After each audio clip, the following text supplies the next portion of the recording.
இயேசுவின் திரியர்த ஜெபம். இயேசுவின் திரியர்தேமே உமது ராஜ்யம் வருக. எங்கள் பாவங்களை பொறுத்தள்ளும். எனது ஜபம் தபம் அனுதின அலுவல் இன்ப துன்பம் எல்லாவற்றையும் உமக்கு ஒப்புக் கொடுக்கிறேன் சுவாமி. எனது கடைசி மூச்சு வரை உம்மை சிநேகிக்கவும் உமக்கு மகிமை வரவிக்கவும் வேண்டிய வரம் தந்தரலும். ஆமேன். விண்ணுலகிற எங்கள் தந்தையே, உமது பெயர் தூயதென போற்றப் பெறுக. உமது ஆட்சி வருக.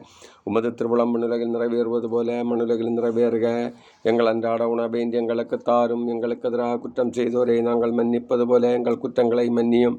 எங்களை சோதனைக்கு உட்படுத்தாதையும் தீமைகளை விடுவித்தள்ளும். ஆமேன். அருள் நிறைந்த மேரியே வாழ்க. ஆண்டவர் உம்முடனே, பெண்களுள் ஆசி பெற்றவர் நீரே. உம்முடைய திருவயிற்றின் கனியாகிய இயேசுவும் ஆசி பெற்றவரே. புனித மேரியே, இறைவனின் தாயே, பாவிகளாயிருக்கிற எங்களுக்காக இப்பொழுதும் எங்கள் இறப்பின் வேளையிலும் வேண்டிக் கொள்ளும். ஆமேன். தந்தைக்கும் மகனுக்கும் தூய ஆவியாருக்கும் ஆட்சிமை உண்டாவதாக. தொடக்கத்தில் இருந்தது போல இப்பொழுதும் எப்பொழுதும் என்றென்று இருப்பதாக. ஆமேன்.